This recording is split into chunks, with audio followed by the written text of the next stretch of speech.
নমস্কাৰ বন্ধুসকল, সকলোকে আমাৰ ইউটিউব চেনেল মিছন এডিআৰি 2.0ৰ আন এটা নতুন ভিডিঅ'লৈ স্বাগতম জনাইছোঁ। বন্ধুসকল, আমি 1000 জিকেৰ চিৰিজ এটা লৈ আহিছিলোঁ। আমাৰ পাৰ্ট 1 আলোচনা কৰা হৈ গৈছে। যিসকলে পাৰ্ট 1 চোৱা নাই, প্লেলিষ্টত গৈ পাৰ্ট 1 চাব পাৰে। আৰু তাতে আমাৰ কমপ্লিট আছাম হিষ্টৰীৰ আমি 5টা ভিডিঅ' দিয়া আছে, সেইবোৰ চাব পাৰিব। আমাৰ জেনেৰেল ছায়েন্সৰ ওপৰত 2টা ভিডিঅ' দিয়া আছে। চ' যিসকলে চাবলৈ বিচাৰে, আমাৰ প্লেলিষ্টত লিংক দিয়া আছে, তাতে যাই চাব পাৰিব। তো বন্ধুসকল, আহক আজি কথা নাপাতি আমাৰ 1000 জিকে চিৰিজৰ আমি পাৰ্ট 2 আৰম্ভ কৰোঁ। Okay, question number 1, who was the viceroy of India during the partition of Bengal? বংগ বিভাজনৰ সময়ত ভাৰতৰ ভাইচৰয় কোন আছিল? Option 1, Lord Mountbatten. Option B, Lord Curzon. Option C, Lord Irwin. Option D, Lord Canning. ইয়াৰ শুদ্ধ উত্তৰটো হ'ব option 2, Lord Curzon. Okay, question number 2, when was Bengal partitioned? কিমান চনত বংগ বিভাজন কাৰ্যকৰী হৈছিল? Option 1, 1824। Option 2, 1826। Option 3, 1903 and option 4, 1905। ইয়াৰ শুদ্ধ উত্তৰটো হ'ব 1905, যে 1905 চনত বংগ বিভাজন কাৰ্যকৰী হৈছিল। তাৰিখটো জানেনে? তাৰিখটো হ'ল 16 অক্টোবৰ। অ'কে, যে 1905 চনৰ 16 অক্টোবৰ তাৰিখে বংগ বিভাজন কাৰ্যকৰী হৈছিল। Question number 3, by which act governor of Bengal became governor general of Bengal? যে কোনখন আইনৰ দ্বাৰা বংগৰ গভৰ্ণৰগৰাকীক গভৰ্ণৰ জেনেৰেল পদলৈ উন্নীত কৰা হৈছিল? Option 1, government of India act 1858, regulating act 1773, government of India act 1935, Pitt's India act 1784। ইয়াৰ শুদ্ধ উত্তৰটো হ'ব option 2, regulating act 1773। Okay, question number 4, Allahabad treaty was signed in between? কাৰ কাৰ মাজত এলাহাবাদ চুক্তি স্বাক্ষৰিত হৈছিল? Option 1, Shah Alam and Robert Clive. Option 2, Akbar and Robert Clive. Option C, Babur and Robert Clive. Option D, Shah Alam and Lord Mountbatten. ইয়াৰ শুদ্ধ উত্তৰটো হ'ব option 1, Shah Alam and Robert Clive.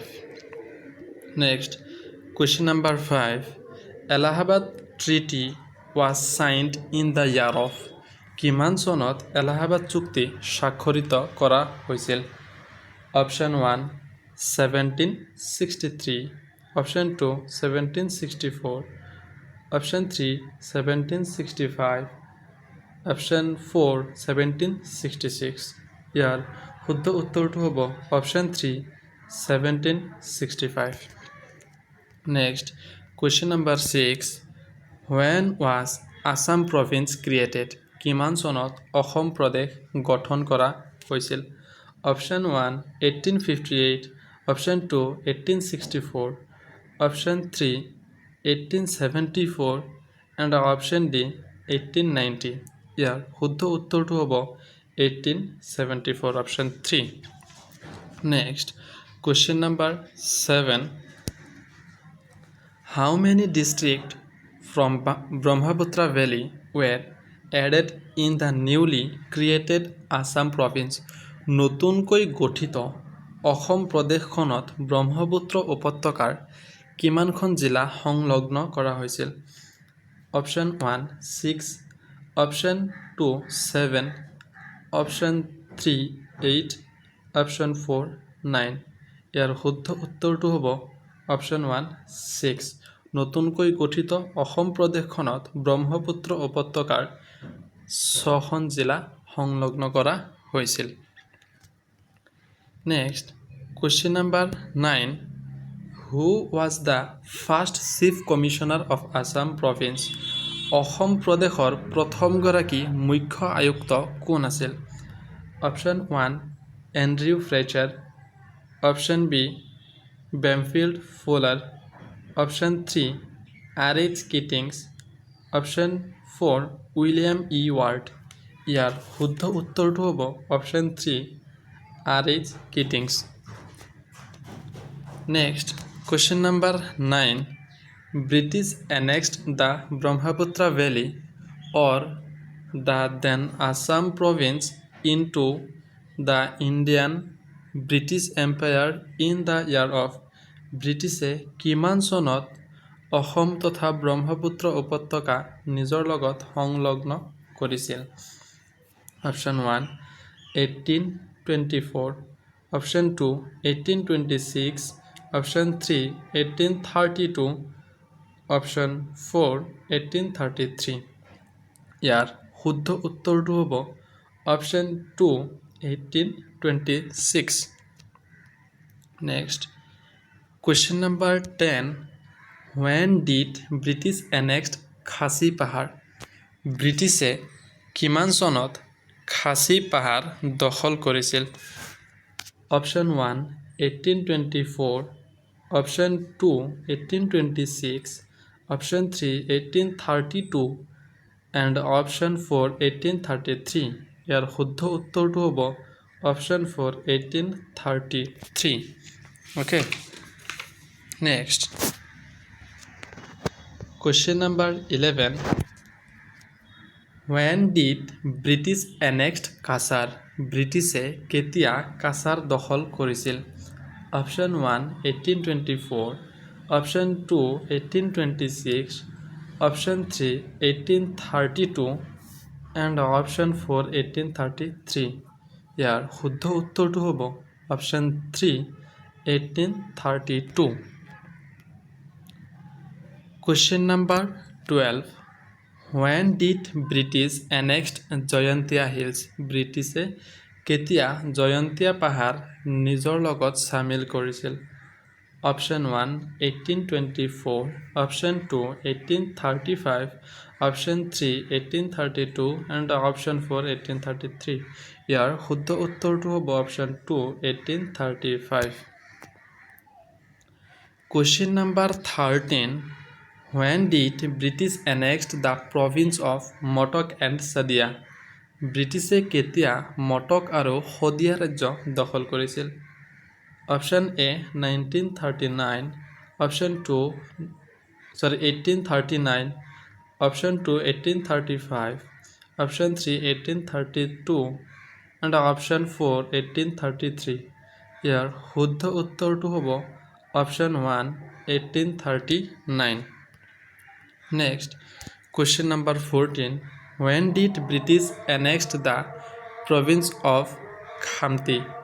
ব্ৰিটিছে খামতি ৰাজ্য কেতিয়া দখল কৰিছিল?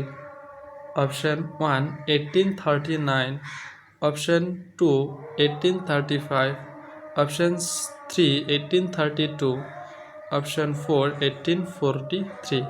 ইয়াৰ শুদ্ধ উত্তৰটো হ'ব option 4 1843। Next question number 15 when did British annexed the province of Singpho? ব্ৰিটিছে কেতিয়া চিংফৌ ৰাজ্য দখল কৰিছিল? Option 1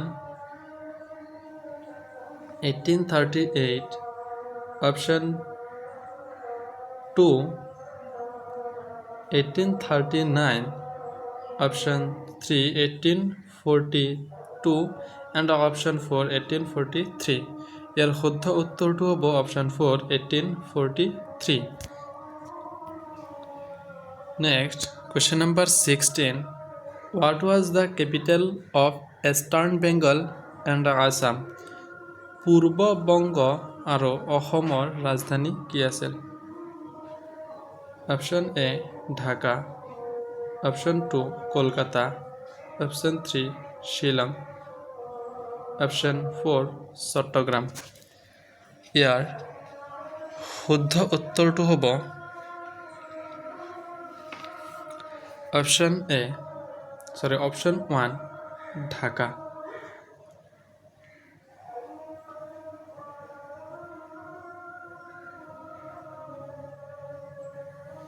Okay. Next, question number 17. Who was the first Governor General of Bengal? বংগৰ প্ৰথমগৰাকী গভৰ্ণৰ জেনেৰেল কোন আছিল? Option 1 Warren Hastings, option 2 Lord Curzon, option 3 Lord Irwin, option D Lord William Bentinck. ইয়াৰ শুদ্ধ উত্তৰটো হ'ব option 1 Warren Hastings. Question number 18. The Lieutenant Governor of Bengal at the time of partition of Bengal was? বংগ ভংগৰ সময়ত বংগৰ lieutenant governor কোন আছিল? Option 1 Lord Mountbatten, option 2 Lord Curzon, option 3 Andrew Fraser and option 4 Lord Canning. ইয়াৰ শুদ্ধ উত্তৰটো হ'ব option 3 Andrew Fraser. Next, question number 19. Who prepared the Bengal Partition Plan? বংগ ভংগৰ আঁচনিখন কোনে তৈয়াৰ কৰি উলিয়াইছিল? Option 1 Lord Mountbatten, option 2 Lord Curzon, option 3 Andrew Fraser, option 4 Lord Canning. ইয়াৰ শুদ্ধ উত্তৰটো হ'ব option 3 Andrew Fraser. Next, question number 20. How many divisions were separated from Bengal? এইটো বেংগল হ'ব